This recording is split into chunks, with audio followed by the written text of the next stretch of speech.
Welcome back to LoTRO, episode 2. Now, for those of you that missed episode 1, this is Lord of the Rings Online, and I'm making a new character in anticipation for the expansion pack that's coming out Monday or Tuesday. So I played this about a year or two ago, and I loved it, but I got bored. So I'm here playing again. It's a great game. Really should check it out. Give it a shot because it's free to play. You know, there's no downside. If you like MMOs, you're gonna like this game. It's a well put together game. It's a lot of fun. Alright, so we're in the introduction world, I guess you call it. You can't enter the real world until you finish this series of quests, and it's just to give you some familiarity with how everything works and a little bit of storyline to it. It's definitely not a bad story, this intro world. And once we complete this instance, we're going to go into the real world and start questing and doing all the cool stuff. So the story up to here is that we have this town that's about to be attacked by the Blackwold Mercenary Corporation, and they're going to get their ass kicked, and we have to save them. In a nutshell, that's what's happening. So every so often, when you hit a sort of an important part of the main quest, they'll put you into an instance, and the instance is just like it's you by yourself or with a group, if you want to play with a group, and you have to do this scenario. In this case, we're going to be defending the town against bandits. So we're going to start it. And as you can see, it loads an instance with just you in it. John Brackenbrook and his hunters have reached the outskirts of Archet to find it already ablaze. A desperate struggle to save their village is about to begin. Hopefully, you have arrived in time. I believe I have. We have no time to lose. Alright. Oh, you just got owned. What the Oh, you got the fuck kicked out of you. Alright, so we're gonna go pwn these guys now. We must save Ned. Alright. Heal over time skill. I'm gonna start using the arrow keys, because that's better. Not the arrow keys, but the number keys. Select the next person. Get stuffed, kid. Good. So you get in these instances usually have protect this person or guard the town, make sure these NPCs don't die, that kind of shit. Pretty standard. I'm going to use my taunt skills.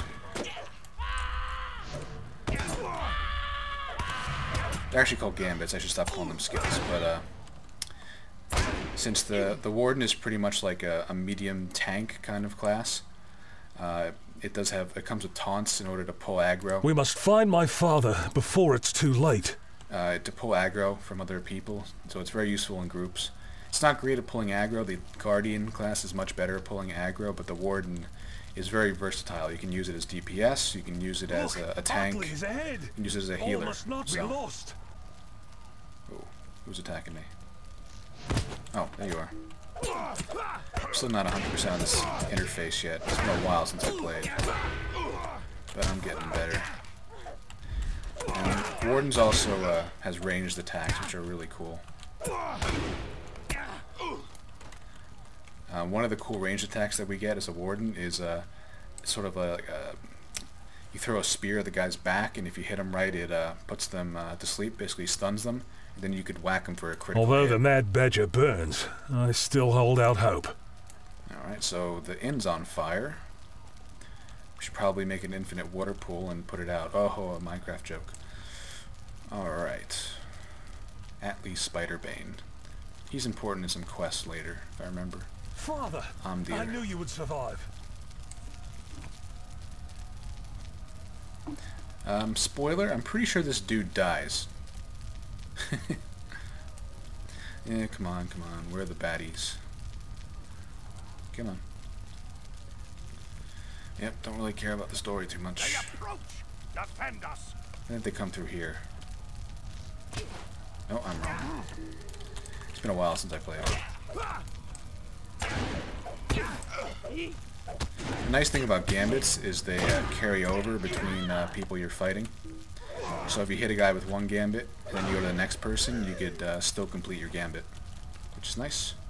Now we have to fight waves of enemies, if I remember. It's scary. It's been a long time since I played this, but I still remember these quests. That's kind of scary, I think. So yep, this game's pretty fun. No more time for games. Oh shit. We come for the ranger. Okay, these are the Kargul. And if you remember from the movie The Nazgul, they're sort of like watered down versions of them. You know, the ring wraiths, you know, the guys in the black that make that really annoying scream that are after Frodo.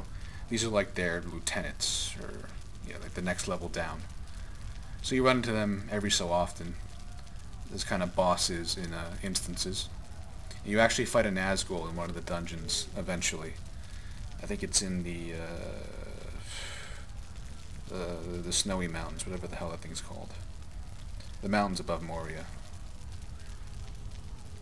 That was the hardest fight I've ever fought in this game against that Nazgul. It was ridiculous. But then again, I was a champion, so it wasn't easy. Oh, and I told you he died. No! No!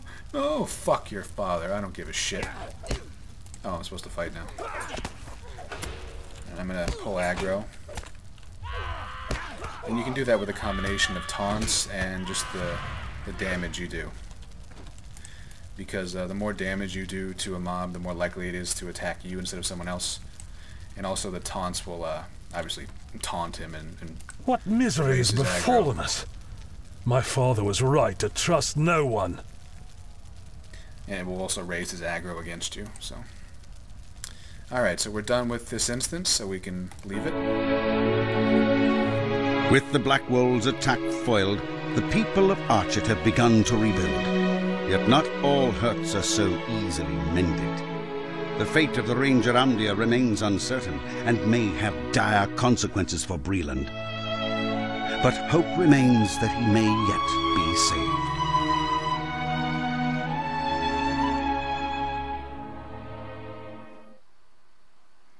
Alright, so a little bit of backstory there. Amdir, the ranger, was pierced by one of those blades, the Nazgul's blades. The same blades that pierced Frodo in the shoulder. And remember in the movie he was turning into one of them. Same deal happens with Amdir, and he eventually does turn. I'm sorry if I'm spoiling things, but I'm assuming you're not too interested in the story as of yet. So we'll go back to that in a bit. Okay, so we're going to complete this. How can I be of service? Milestone skill. Oh, okay, so I can return home to a bound location. That's cool. I think that's new. I don't think that was there when I played. Okay, so that's done, and I get this, yeah, I'm pretty sure that's new. Stay a moment. Okay, so I gotta bury these bodies, and I got something in the mail. I think I get a free horse for 24 hours or something. Look at my horse is amazing, give it a lick. Ooh, tastes just like race, sorry. What the fuck is wrong with me? I'm an internet troll, that's what's wrong with me. And every so often, every couple levels, you get these gift packs. You get like level 5, 10, 15, 20. I think it stops around level 30 or 40. But it gives you like cool stuff. Alright, so that's the beginning of this game. That was the intro. And now we're going to start on the actual quest line and the main story. And eventually we're going to go to Bree, but the next stop is Combe. Alright, so a quick note about deeds. That's the wrong one. What are deeds? Where the hell is my deed menu? Here it is.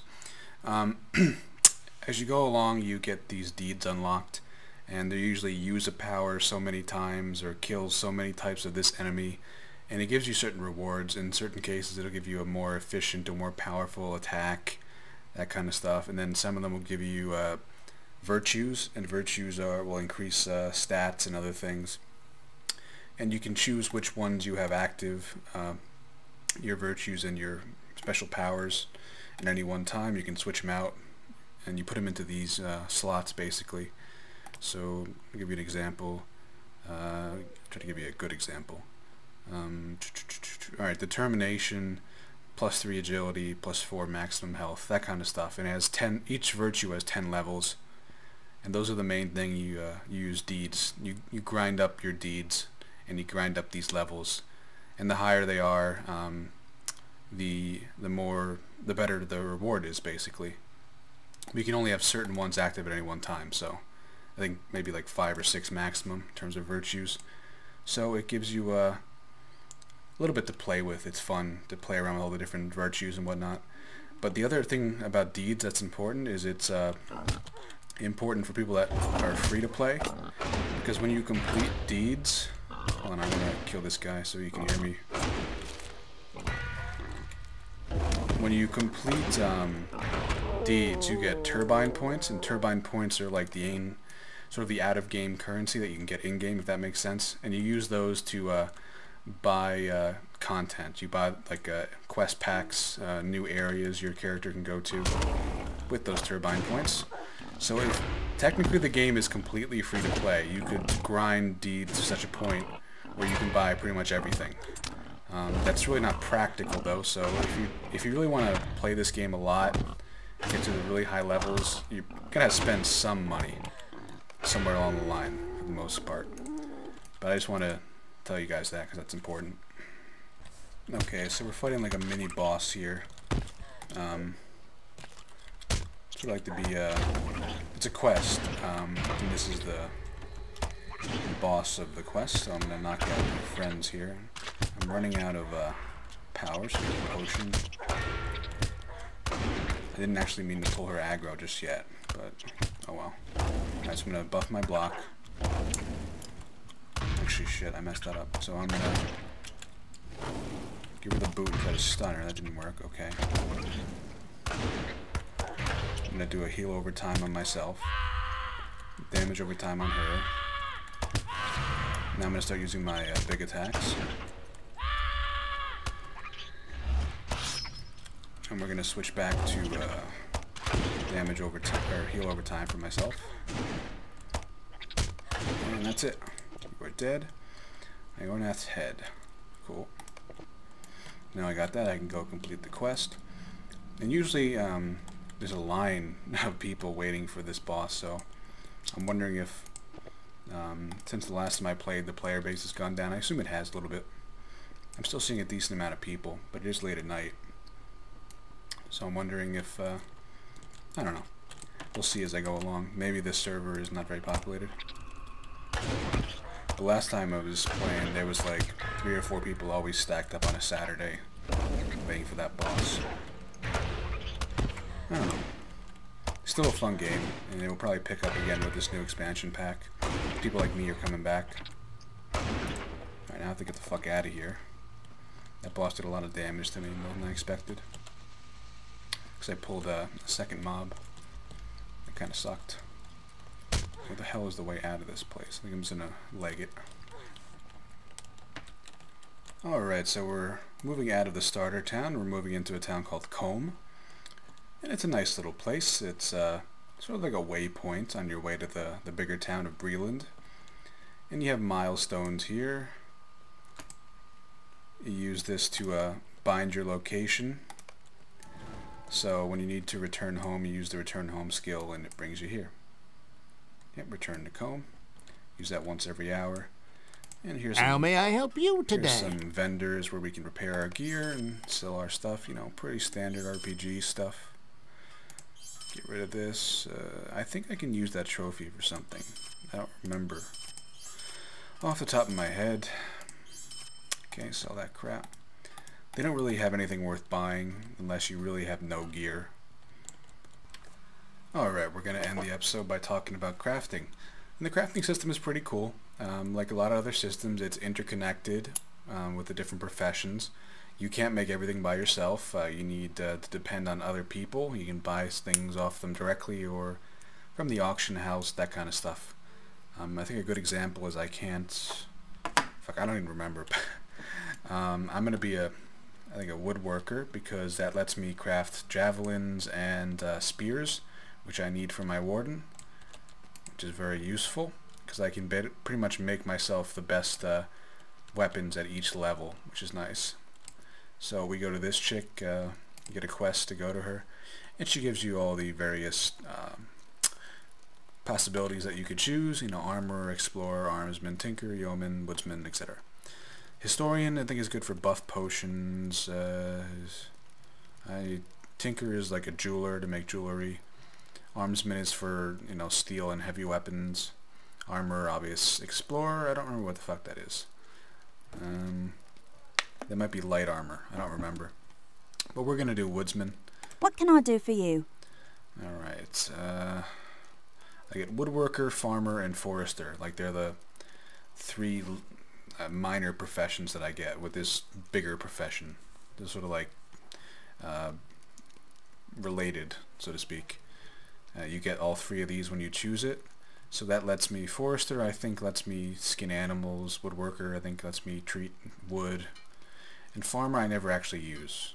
I don't know what the fuck you could do with it. You can like plant crops and harvest them. Alright, so I just trained my vocations, and now I have woodsman's tools, and also I have the profession, so that's cool. And you can change later. I don't know if there are any penalties to doing that. I can never remember. Alright, so you get some stuff from the guys that when you do the introductory quests, they give you some materials, and we're going to start making some shit. As you can see here, we're an apprentice level, and when this bar fills up, we can progress to the next level, basically. Alright, and as far the more levels you go up, the better the stuff you make, obviously. So we are going to make I have to make a rowan bow staff, so I equipped my woodworker's tools, and then I think I do make, yep. And I'm near a workbench, so I think that's what I have to be near, yeah. Alright, so I've made that. I should make a rowan bow with that. Okay.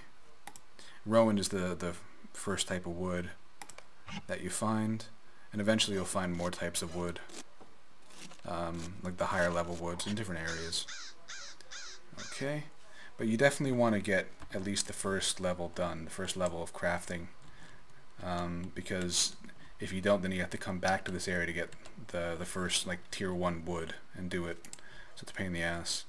Basically, you have to pick up resources, and once you get the resources, you can make stuff like weapons, armor, depending on what you choose, potions, all sorts of good stuff. So that's crafting in a nutshell. Not a great overview, but we'll get more into it later. I have to go pick up some wood and whatnot, so. But I'm going to end the episode here, and next episode we're going to go into the Chetwood forest and kill some bad guys and do some crafting, hopefully. Let me go outside so I can show you the map that we have now. This is the Breland area. There's different areas of the game. Like up here is the North Downs.